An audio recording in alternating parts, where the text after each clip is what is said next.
우리 이제 도산 12곡하고 그다음 뒤에 있는 사설 시조를 볼 건데 그거를 보기 전에 먼저 시조에 대해서 좀 살펴보고 그다음에 이제 작품을 볼게요. 그리고 이제 우리 학교에서 전문을 나눠드렸죠?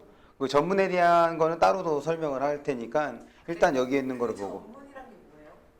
이게 도산 12곡이잖아. 그러면 총 몇 개겠어?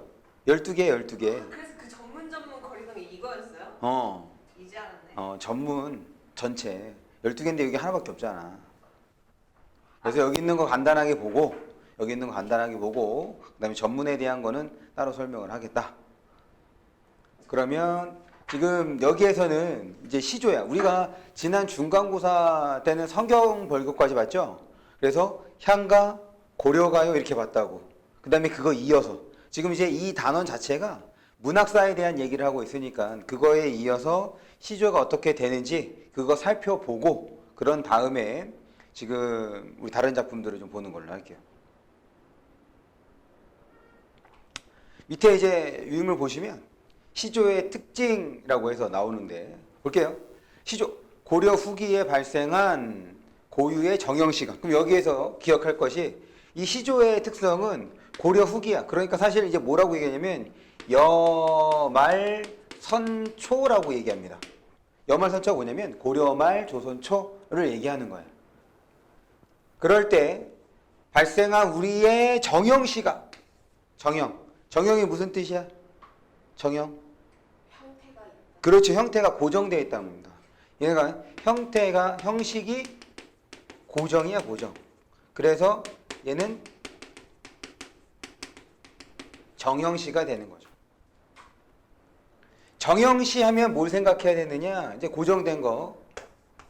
음보율과 그 다음에 음수율을 생각을 해야 합니다.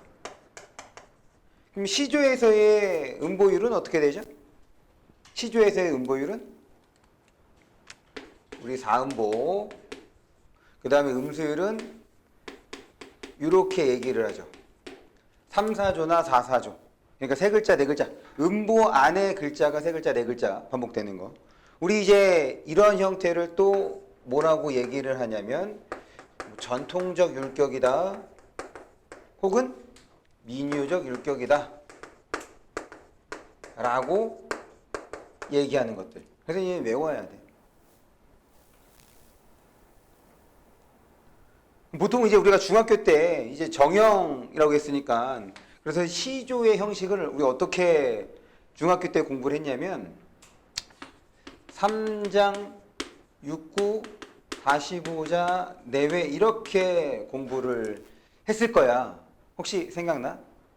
그렇죠? 바로 어제 일도 잘 생각이 안 나는데 중학교 때 일이야. 그럴 때 이 3장은 초장, 중장, 종장 이렇게 되는 거죠. 초장, 중장, 종장. 그래서 각 장을 둘로 나누는 거지. 그래서 이제 6개의 구가 되는 겁니다.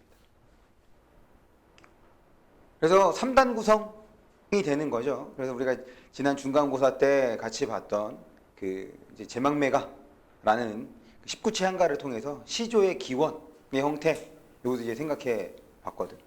그렇게 봐주시면 돼요. 됐습니까? 계속 봅니다. 여기 이제 본문을 보면 시대별 변화, 고려 후기에 발생한 시조는 조선시대에 크게 발전하였으며 조선 후기에는 평시조보다 긴 사설시조가 유행하고 향유축이 확대된다. 그러니까 이 점이 좀 중요한 거지. 그래서 이 단원에서는 평시조의 형태와 사설시조의 형태를 비교 대조할 겁니다. 어떤 점에서 이제 차이가 있는지, 공통점이 있는지 이거를 기억해야 돼요. 일단 시조라고 했으니까 시조의 어떤 한 부분, 그러니까 시조의 형식을 공유하기 때문에 시조라고 얘기를 하겠죠. 그런데 이제 평시조라고 부르지 않았으니까 평시조와 어떤 차이가 있는지도 봐줘야겠고, 향유라는 것은 누가 만들고 누가 즐겼는지 이거를 말하는 거예요. 향유층이 확대가 됐다는 얘기는 모두 달라질 수 있냐면 주제의식도 확대가 된다 이렇게 생각을 해주시면 돼요. 그럴 때 이제 가장 중요한 기여를 했던 바로 사람들이 기녀입니다. 기생. 기녀가 이제 시조의 그 향유층으로 들어오면서부터 이제 그 향유층이 넓어지게 되는, 확대가 되는 계기가 되는 거죠. 계속 볼게요. 두 번째. 향유층 초기에는 사대부를 중심으로, 사대부가 누구지? 양반을 말하는 거죠.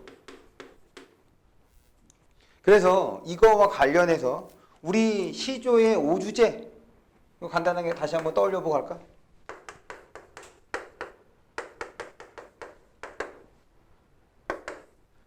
이제 양반들, 사대부들이 시조를 썼기 때문에 걔네들이 평소에 가졌던 생각들이 작품에 반영될 수밖에 없어. 그래서 첫 번째가 그렇지, 유교사상,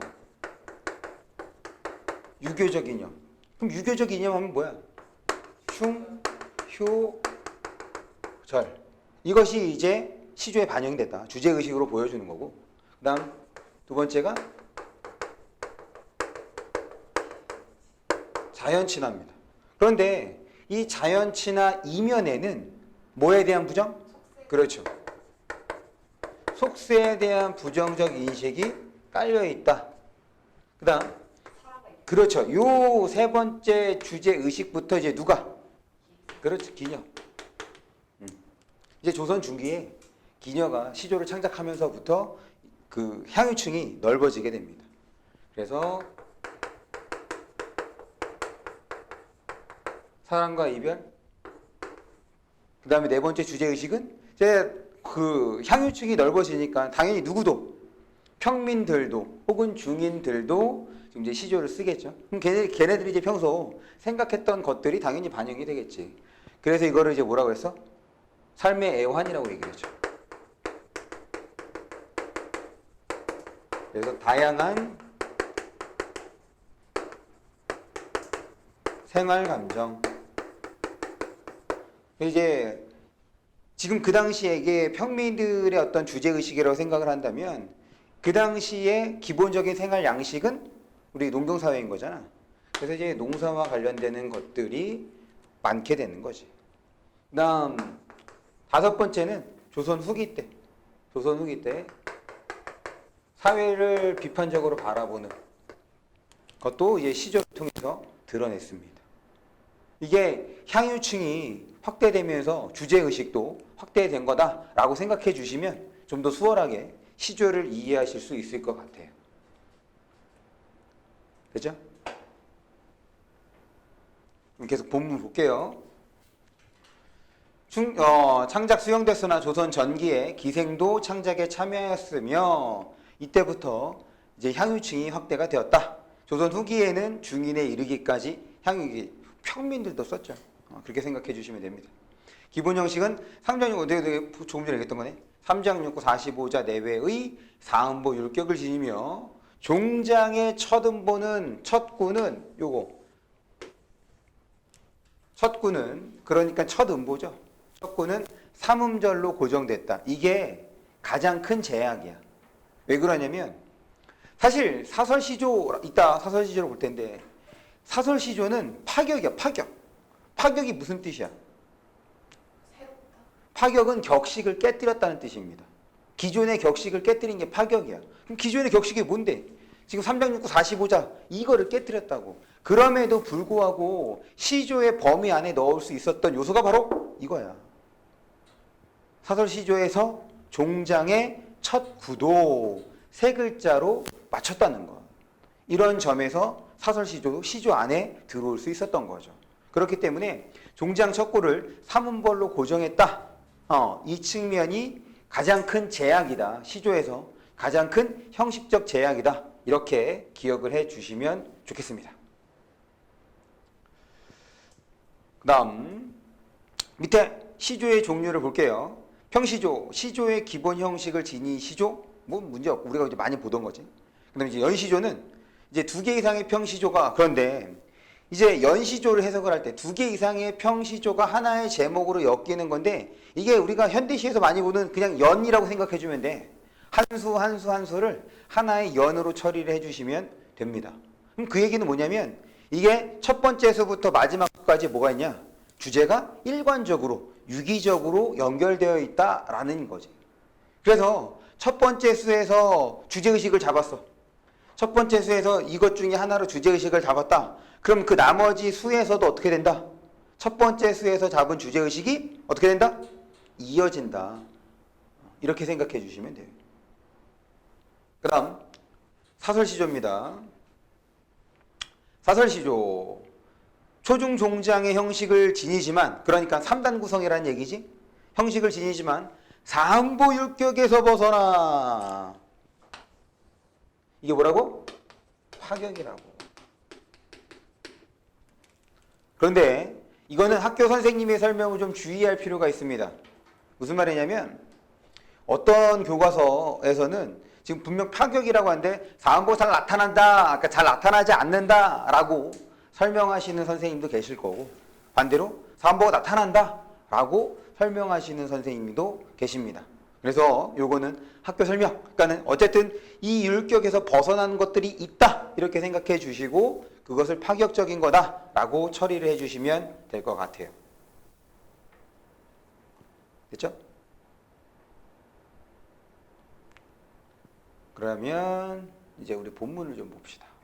그래서 지금 시조와 관련된 전반적 지식, 전반적인 사항을 좀 확인을 했고, 이번에는 본문을 통해서 내용을 확인을 하겠습니다. 먼저 오른쪽에 제재 개관부터 살펴볼게요. 제재 개관. 갈래 연시조, 사대부 시조. 그럼 사대부가 썼다는 얘기인 거니까 주제 의식은 크게 두 가지. 유교적 이념과 그 다음에 자연 친화. 그럼 여기에서 어떤 게 나타나는지 한번 생각해 주면 되겠죠. 의지적, 교훈적, 도학적. 이 도학이 무슨 뜻이냐면 학문을 닦는다라는 뜻입니다.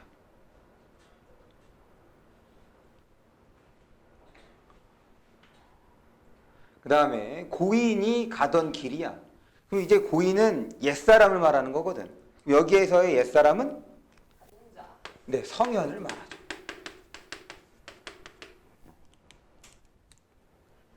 고인의 삶을 본받고자 하는 의지, 그래서 학문 수양에 대한 의지를 드러내주고 있다는 것. 특징을 보시면 고인이 깨닫고자 했던 도를 고인이 걷던 길에 비유하고 서리법을 통해서 화자의 의지를 드러내고 사안보 율격이 됐고, 그래서 이 본문을 보면서 지금 여기 어떤 다양한 표현 방법이 있는지 확인하면 될 것 같아요. 넘어갑니다.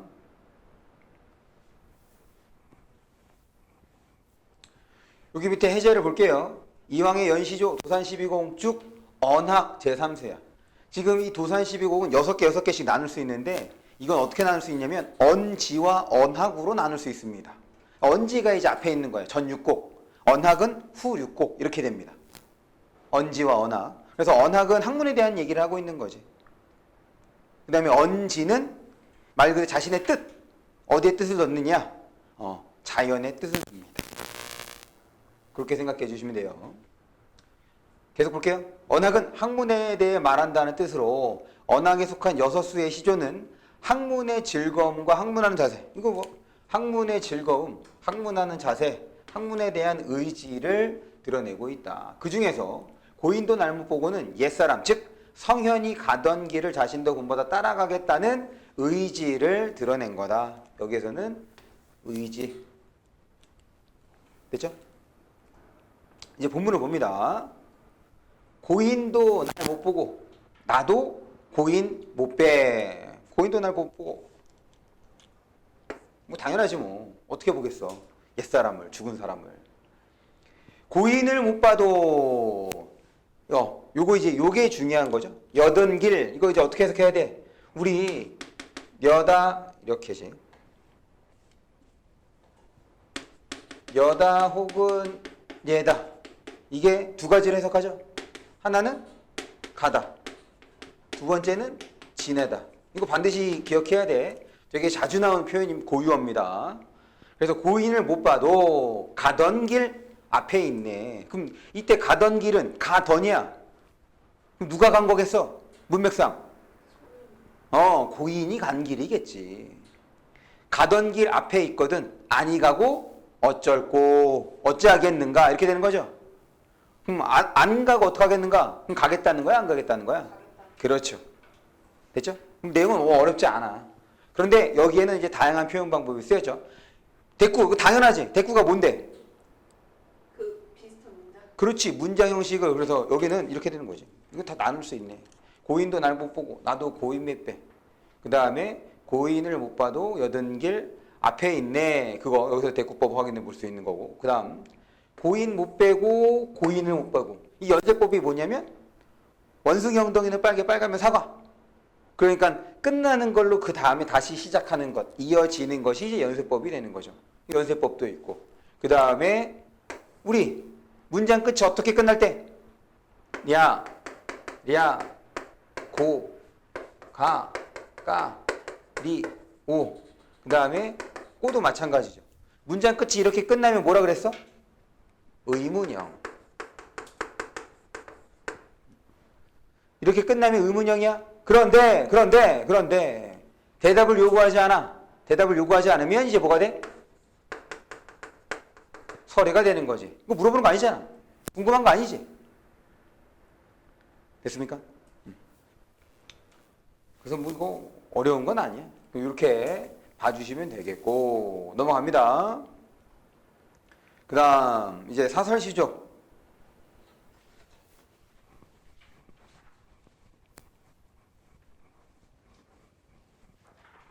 사설시조 봅니다.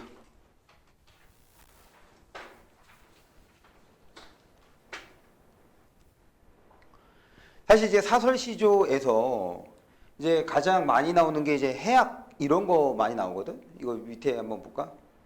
제재 개강부터 보는데 우리 해학에 대한 것, 해학에 여기서도 이제 성격에 보면 해학적 나오잖아.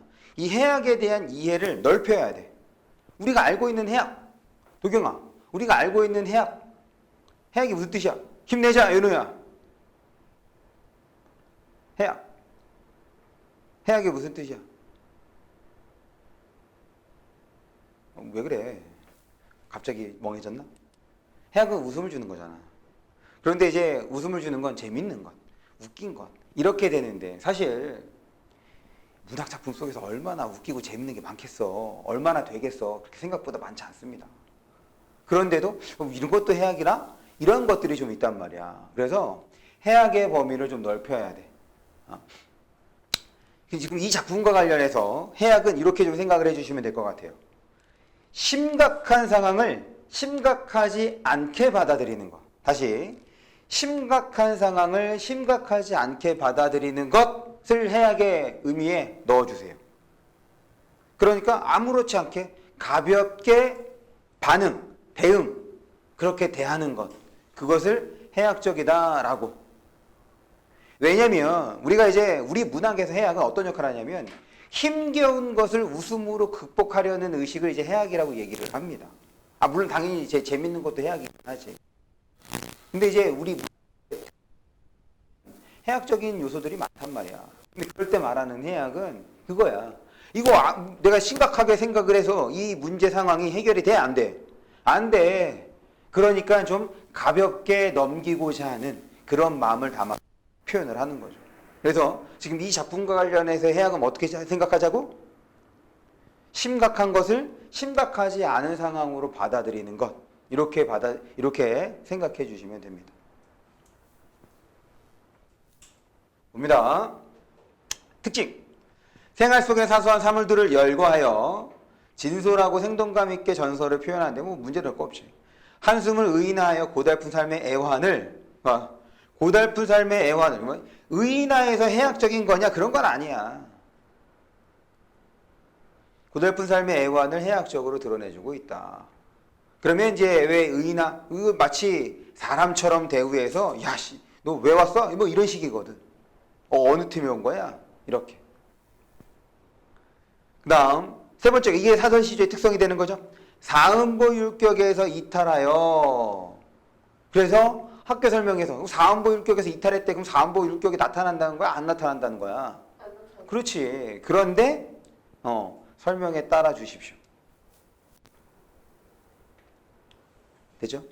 이게 사음보라는 건 어떤 거냐면 지금 하나의 의미 단위를 그러니까 쉽게 생각하면 이거야. 문장을 4개의 부분으로 나눠볼 수 있느냐. 이게 사음보거든. 그럼 한 문장을 이렇게 4개의 덩어리로 나눴어. 그럼 사음보야? 아니야. 그게 어떻게 돼야 돼?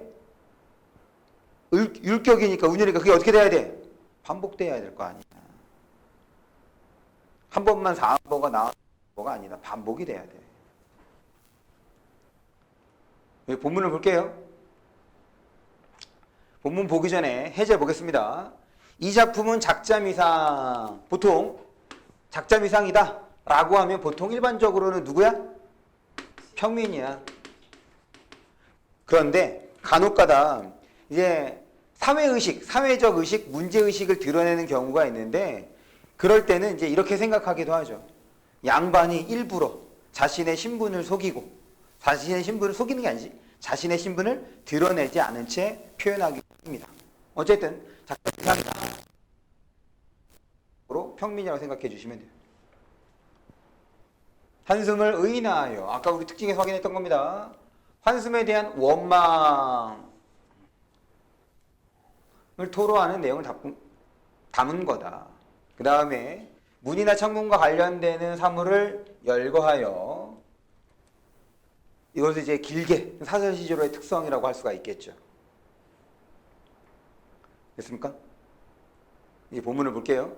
한숨아, 새 한숨아, 가느다란 한숨아, 불렀네. 뭔가 지금 한숨을 불렀잖아. 지금 불렀다는 것 자체가 뭘 생각하는 거야? 이 한숨이 내 얘기를 들을 수 있을 거다라는 전제로 얘기한 거기 때문에 사물을 부르면 무조건 그렇죠. 사물을 부르면 무조건 의인이 되는 거야. 더군다나 지금 이거 너가 누구를 가리키는 거야? 그렇지. 한숨을 말하는 거기 때문에. 그 다음에 이거 외워야죠. 니은다. 우리 중세국어에서 니은다는 무조건 뭐로 해결을 해? 뭐로 해석을 해? 얘 의문형으로 해석을 해야 돼. 그러면 이 문장을 해석하면 이렇게 되는 거지. 한숨아, 가느다란 한숨아, 너 어느 틈으로 들어오느냐. 그래서 우리는 지금 이렇게 부르고 걔한테 이제 물어보고 있으니 모두 확인해 볼 수 있어? 말을 건네는 방식도 확인해 볼 수 있죠.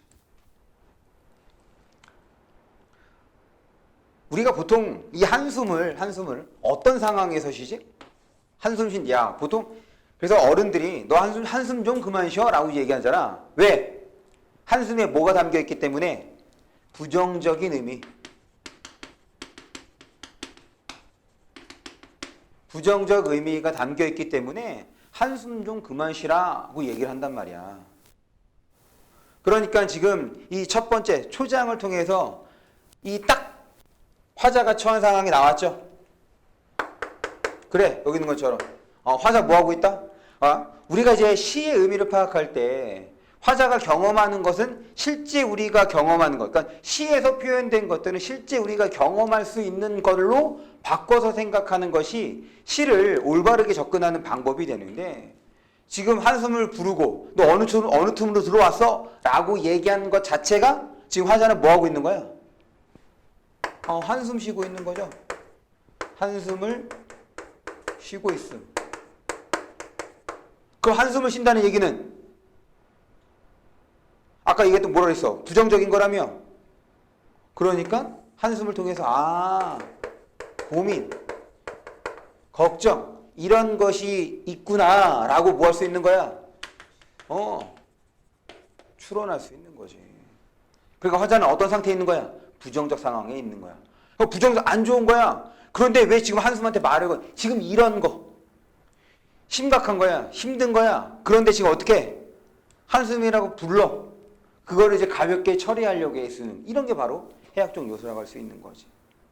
그것이 이제 바로 중장에서 잘 나타납니다. 봐봐, 중장. 고모장지, 새살장지, 가로다지, 여다지, 문이나 창문의 종류래. 이런 것들로 수기수기 뭐라고 돼 있어? 깊이. 맞아? 그런데 이 수기수기는 주의해야 돼. 이 수기수기는 음성상징어가 아닙니다.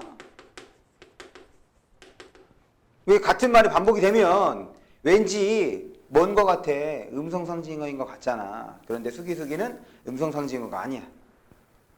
계속 깊이 채였는데 병풍이라. 여기 나오네. 음성상징어 어디 나와? 덜컥. 여기 나오네. 덜컥. 족자에 또 있어. 땡땡굴. 너 어느 텀으로 들어오느냐. 됐습니까? 그거야. 지금 이 중장에서 어떻게 된 거야? 이 중장에서 한숨을 막기 위한 노력을 보여주는 거지. 그런데 생각해봐. 실제로 이거 이렇게 할 수 있는 거야, 없는 거야? 없는 거야. 할 수 없는 건데 이렇게 상상력을 통해서 그냥 되게 가볍게 이 상황 자체가 뭐 한숨 막을 수 있는 것처럼 생각을 해서 지금 화자가 행동하고 있는 거 아니야. 어쩐지 너 온 날 밤이면 잠 못 들어 하노라.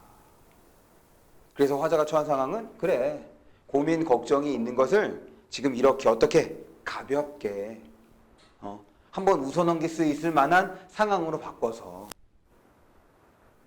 사실 이 중장의 경우는 예전에 코미디에서 많이 쓰는 거거든. 혹시 라바 아십니까? 라바? 만화 몰라? 알아요. 애벌레 2마리 나오는 거?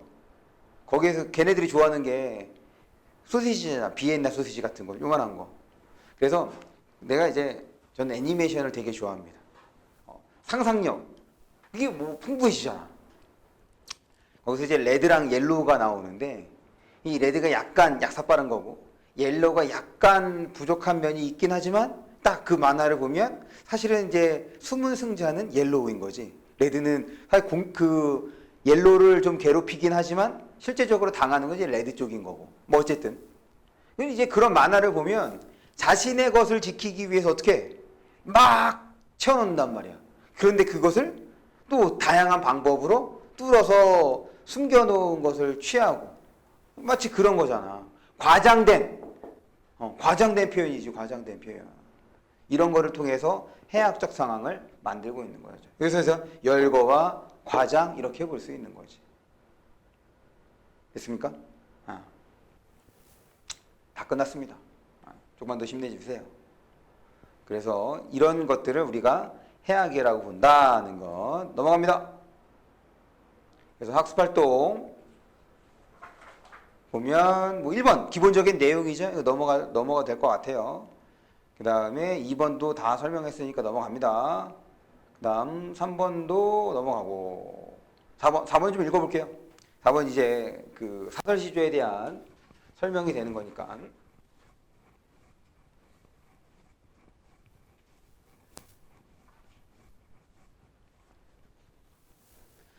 사설시조는 대개 종장은 평시조와 비슷한 틀을 유지하되 초중장 혹은 그 중에 어느 일부가 사음보 율격의 정제된 구조에서 이탈하여 길어진다. 그 다음 사설시조를 지배하는 원리는 웃음의 미학이라 할 수 있는데 일상적 삶 속의 감나물려가 무슨 뜻이야? 감나물려. 보통 사람들입니다. 평범한 사람들, 보통 사람들을 감나물려라고 하죠. 감나물려에 대한 관찰, 고달픈 생활과 세태에 대한 해학과 풍자 등이 그 주요 내용을 이룬다. 그러니까 이거 이제 삶의 애환으로 처리해주면 되겠지. 일상적 언어와 한창고 잡다한 사물들이 사설시조에서는 흔하게 등장한다. 우리 이 작품에서는 창문의 종류들, 그 다음에 그 자물쇠 이런 것들이죠. 이러한 언어 요소들은 작품의 진솔하고 구체적인 생동감을 불어넣으며 그거 말고도 지금 음성상징어를 통해서 생동감을 불어넣어준다. 이렇게도 볼 수가 있습니다. 때로는 경쾌한 익살과 재담의 효과를 일으키기도 한다. 잡다한 사물과 숨가쁘게 나열하는 표현 결합은 이런 효과를 더욱 두드러지게 한다. 그래서 지금 사설시조의 특성을 설명을 해줬어요. 됐고, 그럼 여기까지 보면 되겠습니다. 잠깐 쉬자.